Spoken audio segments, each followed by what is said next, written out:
السلام عليكم ورحمة الله وبركاته. عليكم السلام.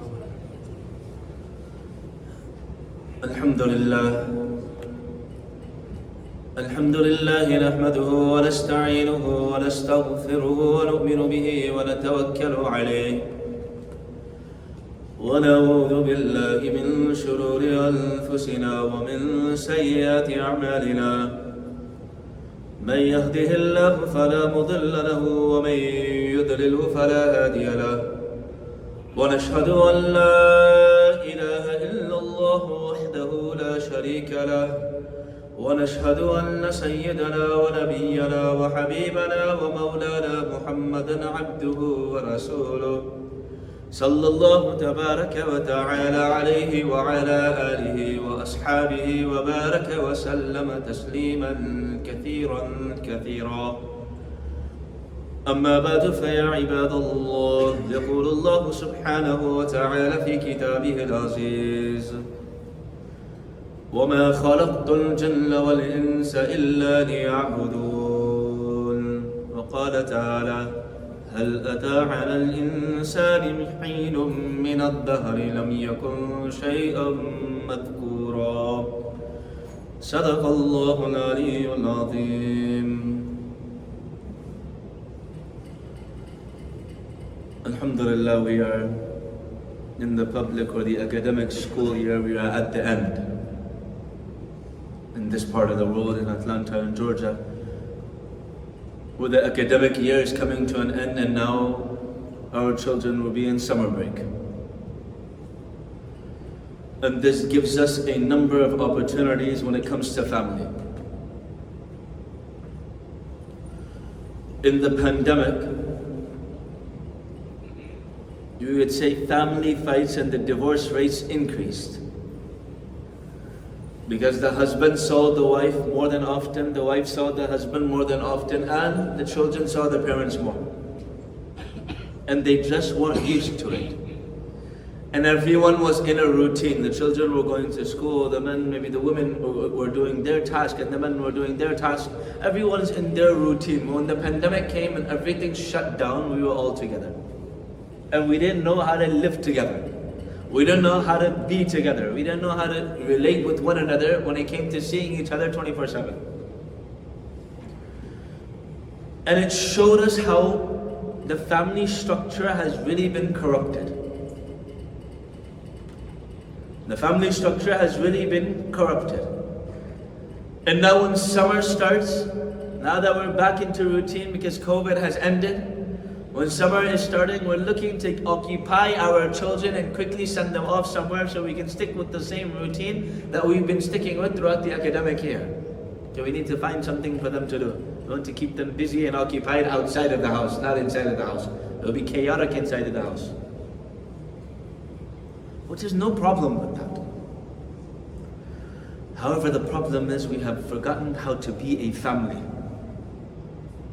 The family structure is completely corrupted. The media has fully taken over us, where we forgot how to live together. Now that summer has started, while you are looking for ways and opportunities to send your children off, also look for opportunities to spend more time with your family. There are certain things that the Prophet ﷺ did. Maybe not with his children, because not too much is written, but you will see how he ﷺ treated Hassan wa Hussein radiyallahu ta'ala, how he played with them, how he joked with them. When the Prophet ﷺ is offering prayer and Hassan wa Hussein radiyallahu ta'ala is on his back, and the Prophet ﷺ prolonged his sajda. Why? Because I didn't want to ruin his enjoyment. Hassan was enjoying while he was being on my back. Or when Hassan wa Hussein radiyallahu ta'ala would be on the streets or walking, and they would come running to him, he sallallahu alaihi wasallam would embrace them, hug them, and start kissing them. Or when he walked in the house of Fatima radiyallahu ta'ala, Fatima radiyallahu ta'ala would stand up. She would move from her spot, and the Prophet ﷺ would sit in her spot. When Fatima radiallahu ta'ala would go to the house of the Nabi sallallahu alayhi wa sallam, the Prophet sallallahu alayhi wa sallam would stand up and he would move, and Fatima radiallahu ta'ala would sit in his spot. So many times in so many ahadith, you will find what the Prophet ﷺ said, that the family is number one. When you feel like giving something to someone, give it to your family first. When you feel like donating, when you feel like doing something nice, do it for your family first. But nowadays, what do? When we go to Walmart, when we go to the grocery store, when we go outside, we're nicer to other people than we are back home. Simple things. What the Prophet ﷺ would tell us and teach us that would instill love between the family members. If you want barakah in your sustenance, then take care of your relatives first. The Prophet ﷺ said in one narration, you can say to an extent the importance of taking food from your hand and putting it in your wife's mouth. How many of us have actually even done that? Well, the Prophet ﷺ said, it is a means of sadaqah. It is a means of earning the happiness of Allah. Sometimes we need to translate a little bit differently. Sadaqah, reward. What is reward? Allah is happy with you. So when you do certain things, when you hug your children, when you kiss your children, when you hold your children, when you make your children happy, Allah is happy with you. So simply taking food and putting it in your wife's mouth, Allah is happy with you. This is the actual narration.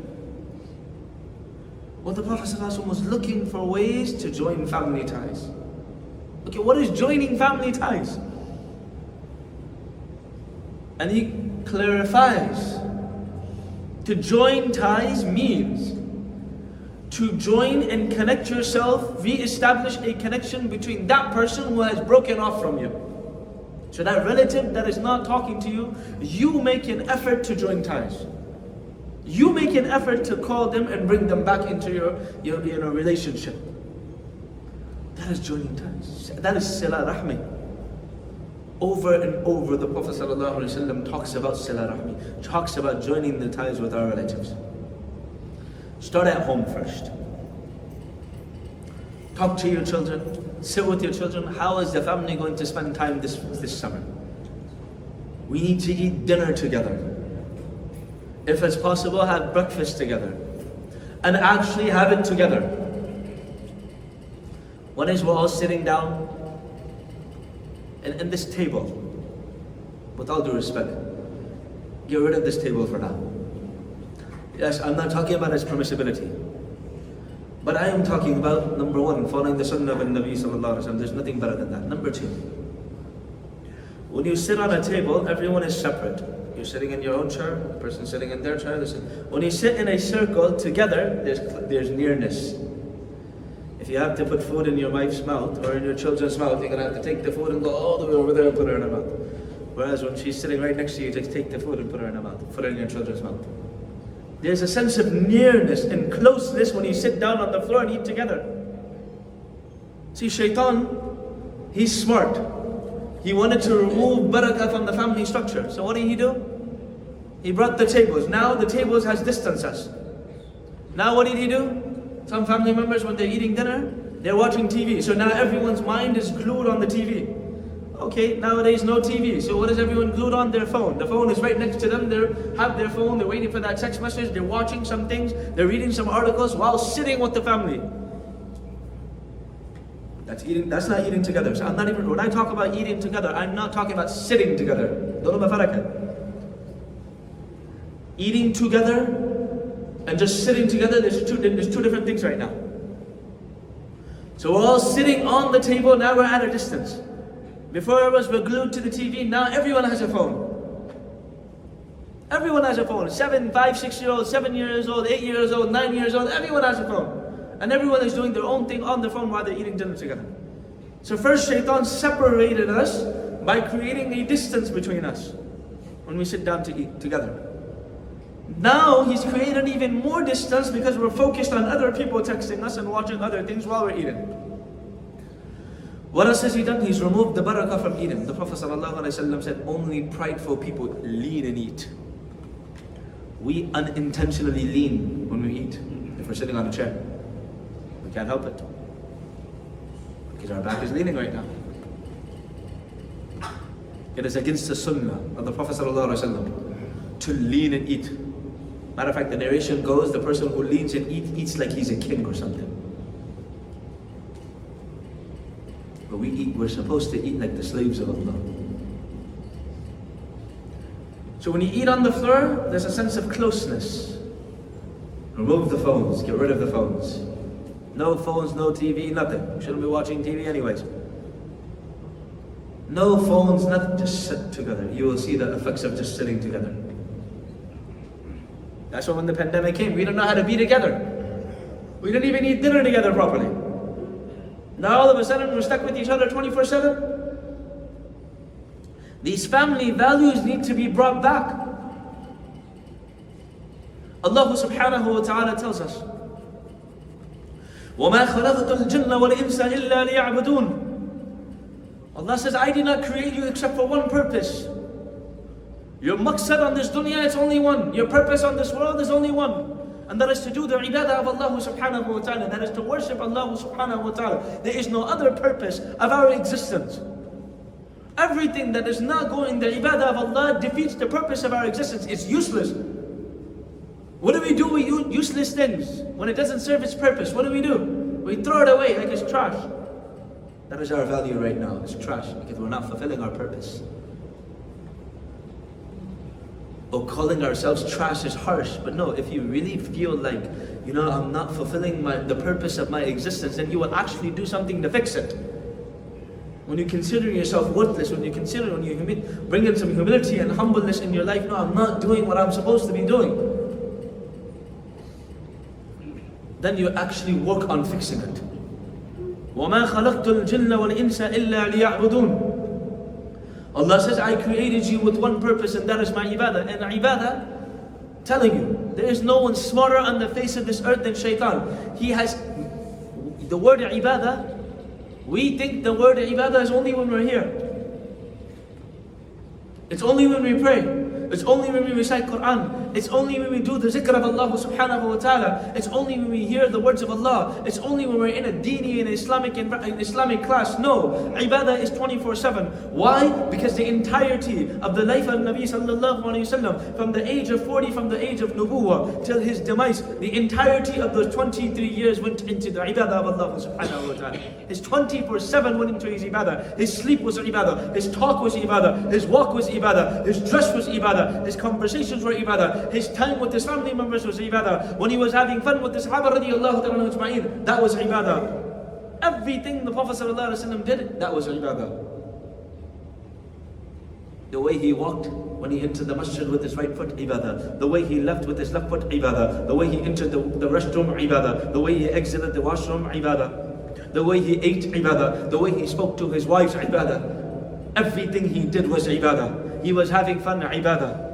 He was racing Aisha radiallahu anha, ibadah. He was feeding his wife with his blessed hands, ibadah. Everything the Prophet sallallahu alaihi wasallam did was ibadah. وَمَا خَلَقْتُ الْجِنَّ وَالْإِنسَ إِلَّا لِيَعْبُدُونَ. When you're sitting with your family members, having a good time with them, ibadah. So our purpose in this life is ibadah. I'm not talking about ibadah in its essence, zati ibadah. I'm not talking about salah. I'm not talking about Quran. I'm not talking about dhikr. I'm talking about one of the most important ibadahs that have the greatest effect on us. And that ibadah is the ibadah of spending time with family. We've become so prideful. هَلْ أَتَى عَلَى الْإِنسَانِ حِينٌ مِّنَ الدَّهْرِ لَمْ يَكُنْ شَيْئًا مَذْكُورًا. Keep this verse in mind when you think of yourself as something. The first verse of Surah Al-Dahr, or another name for the surah, Surah Al-Insan. هَلْ أَتَى عَلَى الْإِنسَانِ حِينٌ مِّنَ الدَّهْرِ لَمْ يَكُنْ شَيْئًا مَذْكُورًا. Did a time not come upon a human being that he was not even worth mentioning? Did a time not come upon a human being when he was not even worth mentioning? When we were just a sperm that wasn't even in birth yet. Disgusting, we don't even want to talk about it. هَلْ أَتَى عَلَى الْإِنسَانِ حِينٌ مِّنَ الدَّهْرِ لَمْ يَكُنْ شَيْءٌ مَذْكُورًا. Did a time not come upon human beings when they were not even worth something mentioning? So when that pride sneaks in, think about this verse. When we feel like we know better, think about this verse. And that will solve a lot of family member problems. Where the father thinks they know everything, where the children think they know everything, where the wife thinks they know everything. Number one, the ibadah I want to talk about right now is family. And we are all on the same team. Sometimes doing teamwork, team activities, it has its merits, it has its blessings. Why? Because we're working together to accomplish one goal. Your family members are your team members today. Your family members are your team members in this dunya. Your wife is on your team. Your children are on your team. We're all on the same team. Children, when your parents are telling you to do something you don't want to do, remember, they're on your team. We have to listen to everyone on the team. Everyone is on the same team. We have to listen to them. The first thing that every family needs to do, and every family needs to make an effort to do this, is eat together. No phone, no table, no chair, sit on the floor, sit close together. And for the father, if you can, feed your children. Put a bite in your wife's mouth. No, not with that spoon and that fork. Take a bite in your hand and put it in your wife's mouth. You want to talk about being romantic? There was no person more romantic than Nabi sallallahu alayhi wa sallam. This is a sunnah of the Prophet sallallahu alayhi wa sallam. How many men can even do this? Oh, it's below me. You know who I am? My wife needs to feed me. Sit together on the floor, no phone, have a conversation together. Have a conversation together. Number one thing we need to do. That is ibadah.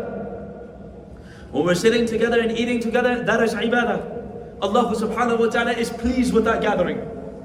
Allah subhanahu wa ta'ala is happy with that gathering. We already don't attend the blessed gatherings. We already don't have a habit of attending the daily prayers in the masjid. Majority of us, Allah guide us, Allah strengthen us, Allah bring us back to the masjid. May Allah subhanahu wa ta'ala give us the tawfiq to come to the masjid for the 5 daily prayers and stay consistent in them. But the reality is we don't do it right now. Don't make the gatherings at home not be blessed. At least the gatherings that are taking place at home, make them blessed by following the sunnah of the Nabi sallallahu alayhi wa sallam. Sit together and eat together. Number 2, encourage each other to do ibadah. So when we're sitting together, remember it's ibadah. You start off with the sunnah. We start off by saying the dua. We end by saying the dua. We clean our plate. We put the dishes away. We put the trash away. We do it together. Number 2, and throughout Ramadan I've been saying its importance. Number 2, encourage each other to do ibadah. The Prophet ﷺ said, remember, we're on the same team. You know, when you're not on the same team, then these things might bother you. You can tell your wife off, the wife can tell the husband off. You can tell your children off. These are the only people you can tell off. Because we're on the same team. When we're playing sports together, when we're playing basketball together, and my younger brother comes and yells at me, Samir, you need to be motivated. You're being lazy. He's not yelling at me because he doesn't like me. He's yelling at me because we need to win the game. He's putting me back in motion. Families have to remind each other. وَذَكِّرْ فَإِنَّ الذِّكْرَ تَنْفَعُ الْمُؤْمِنِينَ. We keep sending reminders to each other. We're family. It doesn't matter. When the Prophet ﷺ said, if your wife does not get up for Fajr, take some water, throw it on her face. Wake her up. If the husband does not get up for Fajr, take some water, throw it on his face. We're on the same team. Do ibadah together. No, we make our wives feel comfortable that they throw water on us to wake up for Fajr. What an amazing wife. What an amazing wife. Women nowadays will yell at you for the things that upset you, and she's yelling at me for Fajr. Or the husband gets mad at me for things that are it's not even that important. You know, the food didn't taste good and stuff, and now my husband's yelling at me because I didn't get up for Fajr. What an amazing husband. He's more worried about Fajr than food. We yell and we get angry for all the wrong things. For all the things that really don't matter. Our children didn't get up for Fajr, it's okay. They didn't get up for the school, they didn't get up for the bus stop, how dare you not get up? Fajr, it's okay, you can do qada. And if Fajr you can do qada, it's not a big deal. You have our whole life to make up for salah. Our family structures have been completely broken. And if we want to do ibadah on a 24/7, it will require the help of our family. It will require the help of our children.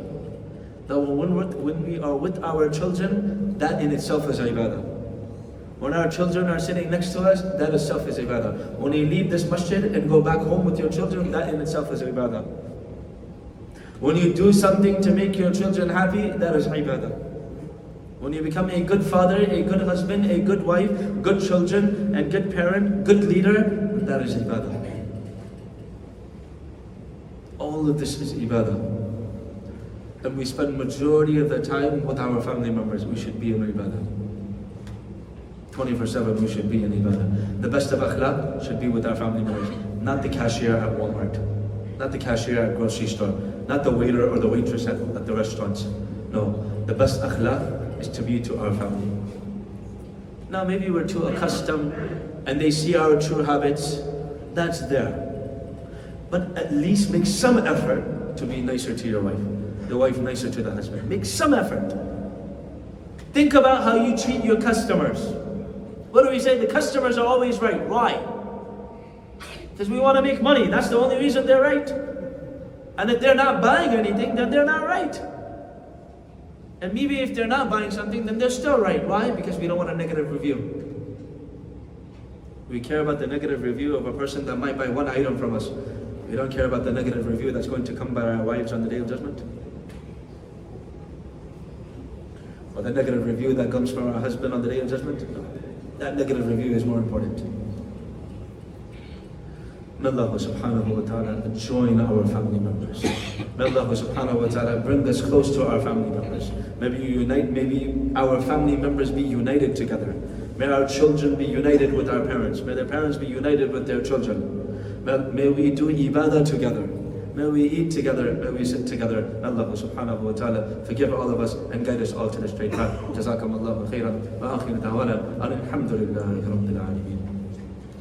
Unfortunately, this year at Dar al-Arqam, we will not be having a summer camp, but there are other communities and masajid that are having summer camps around. But as of right now, we will not be having a summer camp at Dar al-Arqam, inshallah.